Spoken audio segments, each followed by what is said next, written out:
Mucha tristeza y mucho dolor. Incluso, y lo dije al Santo Padre, en cierto sentido, no es el mejor momento para dejar el país. Yo quiero seguir acompañando al pueblo. Yo creo que la gran mayoría de nosotros todos estamos buscando reconciliación y paz y la mejor manera para llegar. Es evidente que hay muchos problemas. Hay sectores de la población que se sienten realmente olvidados, ignorados, que tienen reclamos legítimos. Al mismo tiempo, hay también una parte de ese conflicto que no representa lo mejor del pueblo peruano y viene de intereses particulares.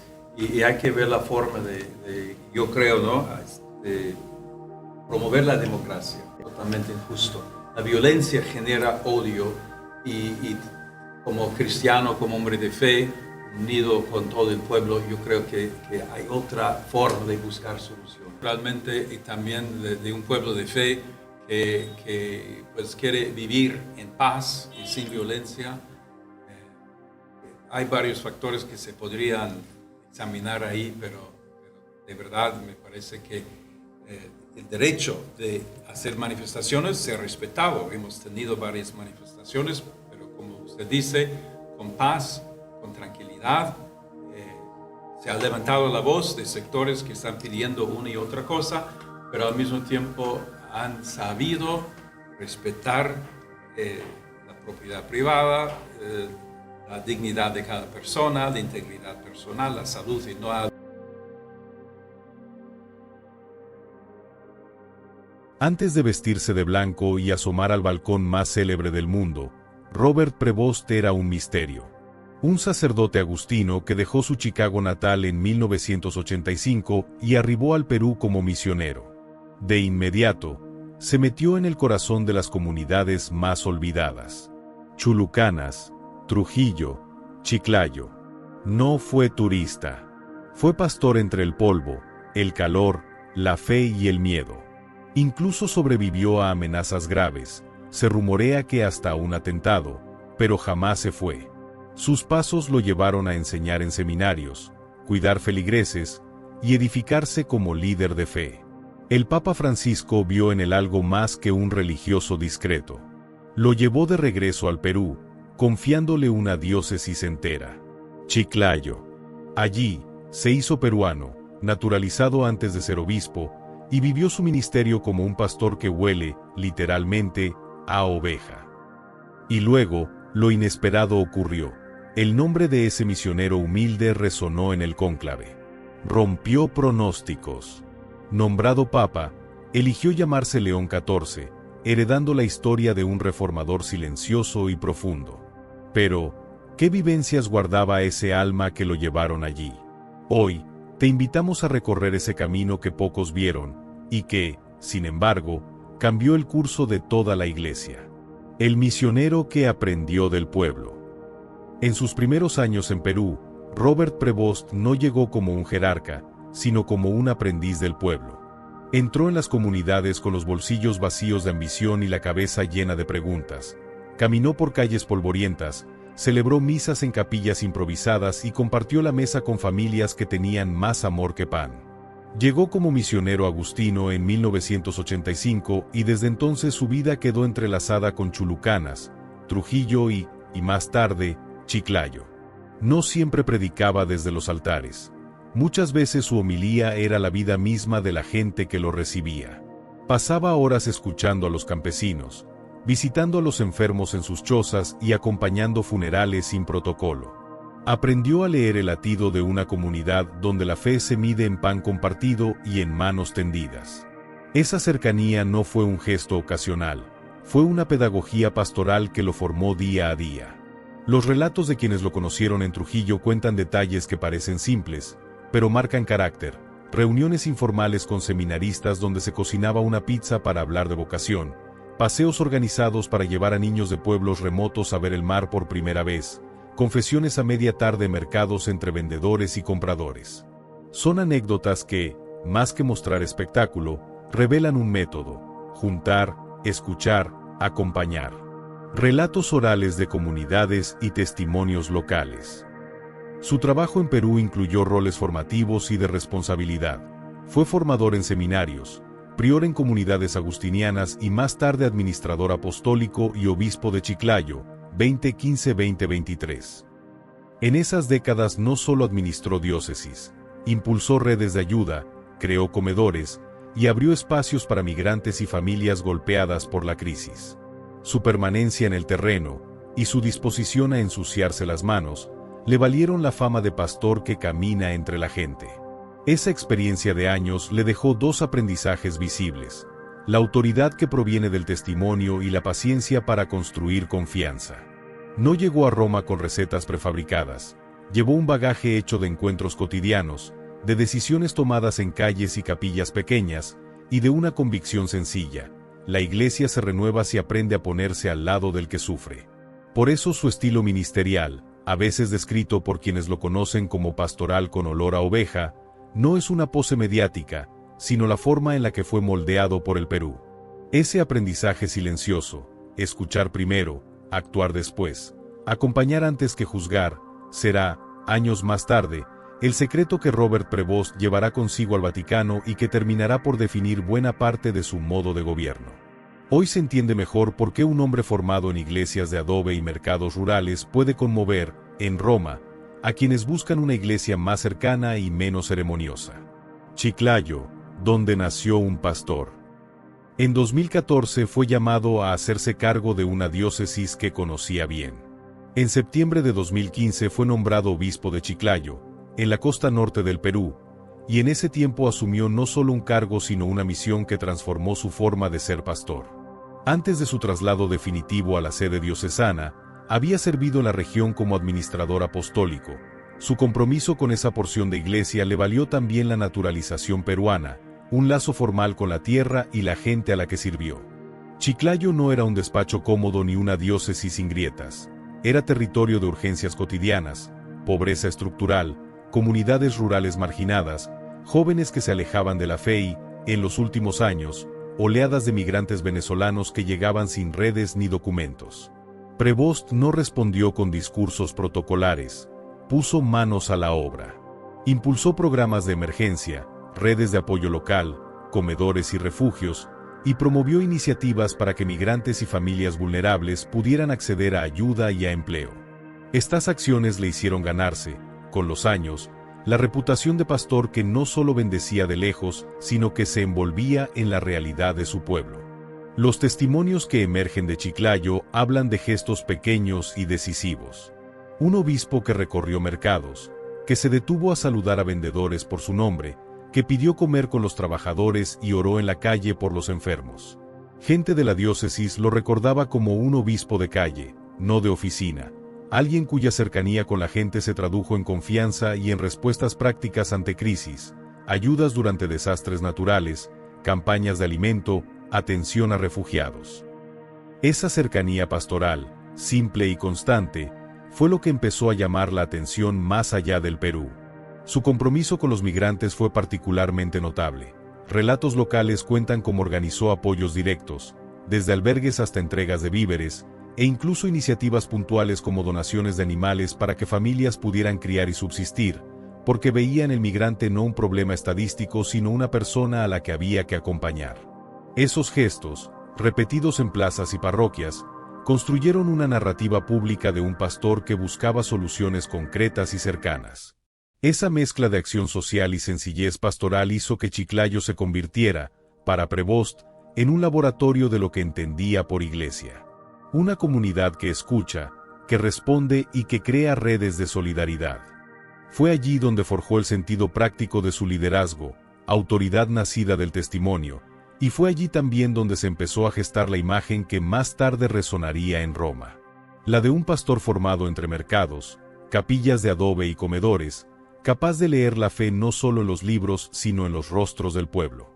Si hubo un aprendizaje decisivo en Chiclayo fue entender que la presencia pastoral constante transforma. La gente que recibe atención, acompañamiento y justicia comienza a confiar, y esa confianza, cuando se multiplica, reconfigura la manera en que la iglesia se relaciona con la sociedad. Esa pedagogía del acompañamiento, hecha de pasos concretos y no de gestos grandilocuentes, es el sello que Prevost trajo consigo cuando, años después, su nombre comenzó a sonar con fuerza en los círculos romanos. El misterio que lo preparó para Roma. ¿Qué fue lo que realmente forjó en Robert Prevost la capacidad de guiar a toda la Iglesia? No fue un título ni un despacho, fue la escuela dura y humilde de la misión. Llegó a Perú en 1985 y sus primeros años estuvieron marcados por emergencias. Las consecuencias del Niño, la pobreza extrema y la amenaza del terrorismo interno. Allí aprendió a moverse entre el miedo y la esperanza, a acompañar comunidades donde la desconfianza era norma y la fe, tesoro. No fue solo presencia, fue servicio concreto. Pasó largas temporadas en Trujillo y en Chulucanas, regiones donde la violencia de Sendero Luminoso todavía dejaba huellas, vio iglesias dañadas, mercados saqueados, familias desamparadas. Esas vivencias templaron su paciencia y le enseñaron a escuchar bajo el ruido del conflicto. Sus biógrafos y quienes trabajaron junto a él insisten. Allí se formó su pastoral de cercanía, una mezcla de valentía y ternura que no se aprende en una oficina. Cuando fue llamado a administrar y luego a pastorear la diócesis de Chiclayo, nombrado administrador apostólico en 2014 y obispo en 2015, no cambió su método. Siguió saliendo a la calle, visitando mercados, abrazando heridos y organizando respuestas prácticas, comedores, albergues, redes para migrantes, en vez de limitarse a discursos. Allí creó comisiones y programas concretos para las víctimas de trata y para las mujeres vulnerables. Testigos y sobrevivientes recuerdan cómo esas iniciativas marcaron la diferencia en vidas que parecían perdidas. Su talante de pacificador se vio también en las salas de la Conferencia Episcopal Peruana. No era el que imponía la voz más fuerte, sino el que mediaba, que tenderá puentes entre obispos con posturas enfrentadas y que buscaba la unidad sin concesiones a la verdad. Pastores que lo conocen dicen que su palabra calmaba más que una orden. Su influencia creció por su capacidad para escuchar y conciliar, no por ocupar espacios de poder. Esa reputación, la del obispo que sabe unir, fue una de las razones por las que, cuando llegó a Roma en 2023 para hacerse cargo del dicasterio para los obispos, muchos intuyeron que no era un simple gestor. Traía una escuela pastoral que podía transformar nombramientos y estilos de gobierno eclesial. En Roma, como prefecto del dicasterio para los obispos, su experiencia misionera tomó otra dimensión. Ayudó a elegir a obispos con mirada pastoral, menos tecnocrática, más formados para acompañar comunidades. Su lema no era la eficiencia de la máquina eclesial, sino ampliar la tienda para que cupiera más gente. Our work is to enlarge the tent and to let everyone know they are welcome inside the church, una frase que resume bien su prioridad pastoral por la inclusión. Ese mismo énfasis de cercanía, aprendido en plazas y capillas de provincias peruanas, se convirtió en el misterio que lo había preparado para Roma. No tanto la preparación académica, sino una formación de corazón. Si hoy vemos en León 14 un pastor que prioriza la escucha, la cercanía con los pobres y la unidad entre discrepancias, es porque su oficio se forjó donde la iglesia es carne. En el calor de mercados, en la noche de la violencia y en la esperanza de quienes no tenían nada. Ese misterio, la escuela de la misión que endurece la voluntad y suaviza el corazón, fue lo que realmente lo preparó para guiar la barca de Pedro. Del Perú al cónclave. La Capilla Sistina respiraba expectación y siglos. Los cardenales, vestidos de rojo, atravesaron ese silencio cargado de historia como quien entra en un confesionario que decidirá el rumbo de millones. Allí estaban los nombres que la prensa y los analistas repetían en voz alta, candidatos fuertes, con currículos pulcros y apoyos previsibles. Pero la política humana, incluso la más ritualizada, siempre guarda un margen para la sorpresa. El nombre de Robert Prevost, el hombre de Chiclayo, el religioso que pasó décadas en Perú, empezó como un susurro, no figuraba en las quinielas de los favoritos, no buscaba cámaras ni aplausos, pero llevaba consigo algo que no se compra ni se negocia. Credenciales humanas hechas de cercanía, escucha y servicio. Muchos cardenales lo conocían por su trabajo pastoral, por su habilidad para tender puentes entre pastores enfrentados y por su discreta autoridad moral. Otros lo recordaban por su paso por la curia y por ocupar, desde enero de 2023, el cargo clave de prefecto del dicasterio para los obispos, lo que lo puso en contacto con buena parte de la Iglesia global. Las primeras vueltas de voto no dieron el ganador esperado. El cónclave, con su gramática de humo y silencio, mostró que ya no bastaban los bloques rígidos. Ante la imposibilidad de imponer un candidato netamente pro o anti, creció la voluntad de encontrar a alguien que uniera. Un pastor conocido por su humildad, con experiencia entre los pobres y una mano capaz de escuchar las heridas internas de la iglesia. Ahí, en esos pasillos de decisiones, Prevost dejó de ser un rumor para convertirse en alternativa real. Observadores señalaron que su nombre comenzó a circular con fuerza cuando sectores distintos comprendieron que podía ser la figura que abriese una salida común. La rapidez de la elección sorprendió. Lo que en otros tiempos se hubiera resuelto en largas intrigas, se consumó en pocas votaciones. La señal del humo blanco llegó como una bocanada de lo inesperado. Un papa elegido por su trayectoria de servicio más que por una estrategia de poder. Al recibir la noticia, Prevost no buscó teatralidades. En lugar de proclamar ambiciones, se permitió la pausa de la oración. Sus primeras palabras al mundo fueron sencillas. Paz a vosotros, en italiano, y un breve saludo en español, gestos que decían más que cualquier protocolo sobre la prioridad de su pontificado. Cercanía y paz. Y eligió llamarse León XIV. No fue una elección al azar. Evocaba a León XIII, pontífice ligado a la justicia social y al diálogo con los grandes cambios de su tiempo. Con ese nombre, Prevost quiso trazar un puente simbólico entre el cuidado del trabajador y los nuevos desafíos de la modernidad. Quiso recordar que la fe no rehúye la historia sino que la acompaña. La elección, entonces, no fue solo un movimiento de votos, fue también una decisión teológica y pastoral. Lo que ocurrió en la Sistina aquella jornada no es un relato de intrigas expuestas, sino de conciencias movidas. Cardenales que, ante la complejidad del mundo y la fragilidad de la Iglesia, prefirieron a un pastor que saben capaz de escuchar al pobre y de dialogar con la modernidad. Prevost llegó desde Perú, con la roca simple de la experiencia pastoral, y desde allí, sin pretensiones, fue llamado a cargar la cruz de Pedro. El cónclave, en el fondo, mostró una verdad siempre incómoda. La sed de autenticidad puede más que los mapas de poder. El espíritu del Perú en el Vaticano. A los pocos días de su elección, algo cambió en el ritmo del Vaticano. Lo que llegó desde Chiclayo no fueron solo palabras. Fueron gestos concretos. Leo XIV empezó a abrir puertas que hasta entonces parecían cerradas. Celebró audiencias sencillas con empleados y sus familias, y pidió recibir a personas que rara vez obtienen tiempo en la agenda papal. Pastores de parroquias remotas, religiosas de comunidades pequeñas y fieles que jamás habrían pensado cruzar el umbral de la Santa Sede. Estas primeras decisiones no fueron espectáculo, fueron señales de una prioridad clara: escuchar antes que aparecer. Esa apertura vino acompañada de cautela administrativa. En vez de relevar a los responsables de un plumazo, confirmó temporalmente a los jefes de dicasterios y devolvió a la curia algo que había faltado muchas veces: tiempo para discernir. No fue indiferencia, sino prudencia deliberada. Quería comprender los engranajes antes de cambiarlos, y prefería el proceso pausado a las decisiones que solo llenan titulares. Su estilo personal, modesto, cercano, poco proclive al protagonismo, también se hizo patente. Periodistas y observadores señalaron cómo evitaba grandes despliegues, cómo rechazaba ser el centro de un circo mediático y, sin embargo, aparecía en los espacios donde la Iglesia apenas se ve. Saludando a empleados en los jardines, deteniéndose a escuchar a una secretaria, bendiciendo a una familia italiana que lo abordó con lágrimas en la calle.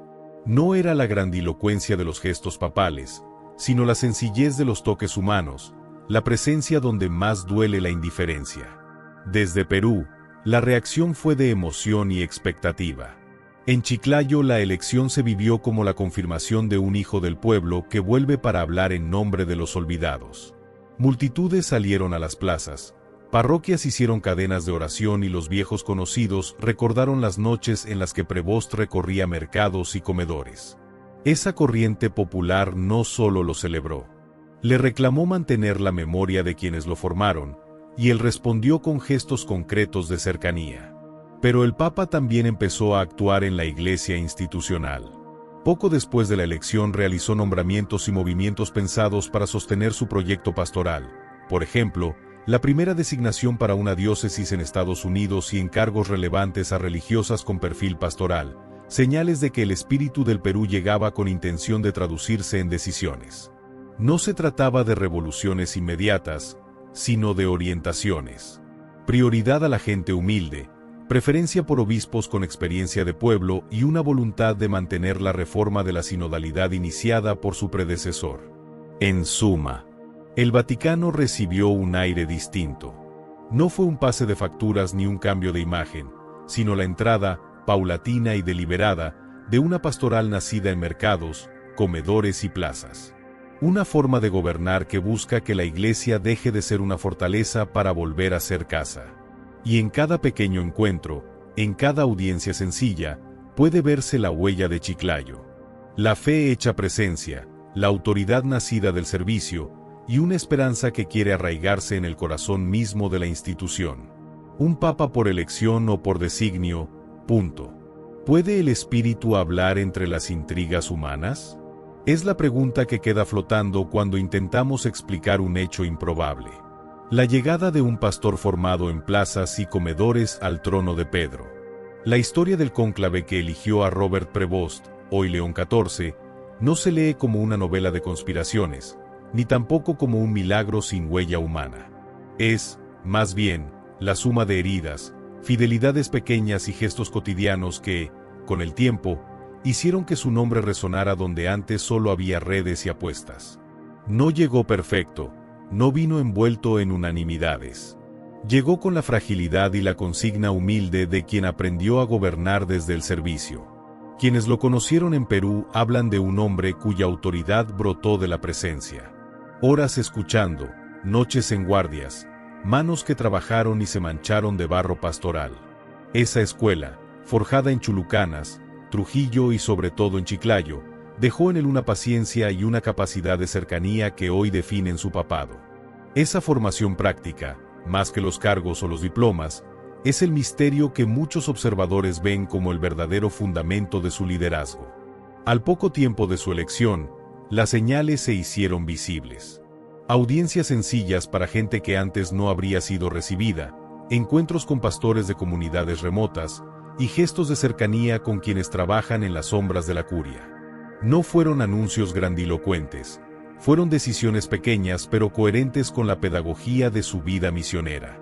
Abrir puertas, escuchar historias, hacer que la institución pueda oler a pueblo de nuevo.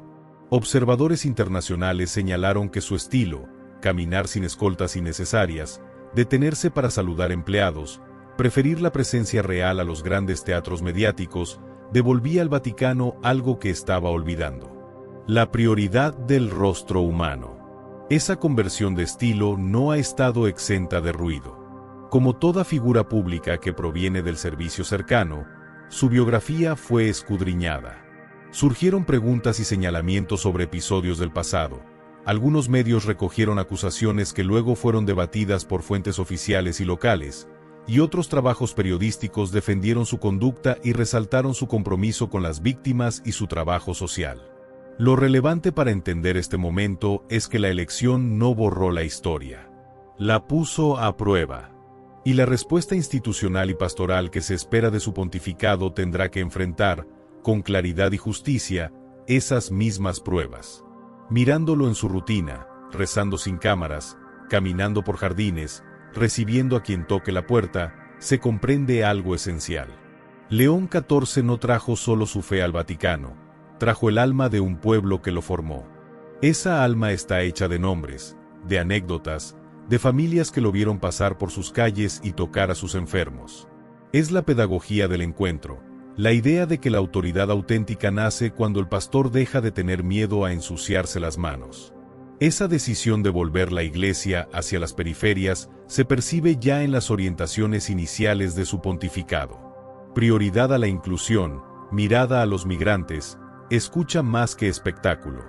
Al final, la pregunta sobre si fue elección humana o designio divino queda abierta, y quizás debe quedar así. La fe nos enseña a no separar lo humano y lo sagrado, porque el Espíritu suele actuar mediante decisiones humanas imperfectas. Lo que sí podemos decir con certeza es esto: eligieron a un siervo fiel, y los frutos que nazcan de esa elección me dirán, con el tiempo, si aquel susurro en la cistina fue apenas azar o el comienzo de una primavera para la Iglesia. Mientras tanto, aquellos que esperamos renovación tenemos una tarea simple y urgente: acompañar con oración, exigir transparencia con valentía y, sobre todo, volver a hacer de la Iglesia una casa en la que nadie sea extraño. Si te conmovió esta reflexión, acompáñanos a seguir explorando estas historias. Porque las decisiones que cambian al mundo casi siempre se cuecen en lo cotidiano, y porque la fe auténtica, la que transforma, nace donde alguien tiene el valor de bajar del pedestal y arrodillarse junto al que sufre. Hoy hemos caminado juntos por pasillos que muy pocos conocen, y hemos descubierto que, más allá de los muros del Vaticano, hay un corazón que late con acento peruano. Hemos visto a un hombre que no busca tronos dorados, sino almas que cuidar. Un hombre que sabe que el poder verdadero no se mide en títulos, sino en la capacidad de arrodillarse para servir. Si llegaste hasta aquí, es porque algo de esta historia resonó en ti. Tal vez fue un recuerdo de tu infancia en la fe. Tal vez la esperanza de que la Iglesia todavía tiene pastores que huelen a oveja, como decía el Papa Francisco. O quizás fue la certeza de que Dios sigue eligiendo a los suyos, aunque el mundo no entienda sus caminos. Te doy las gracias, de corazón, por acompañarme hasta el final. Tu tiempo y tu atención son un regalo que valoro profundamente. Si este video te ha inspirado, si te ha recordado que la fe todavía mueve montañas, te invito a que te suscribas y dejes un me gusta. No es solo para que este canal crezca, es para que más personas, como tú, puedan escuchar historias que alimentan el alma y devuelven la esperanza. Recuerda, la fe se comparte, la esperanza se multiplica, y la luz solo brilla cuando la dejamos salir. Que Dios te bendiga, y que el Espíritu que guía a la Iglesia también guíe cada paso de tu vida.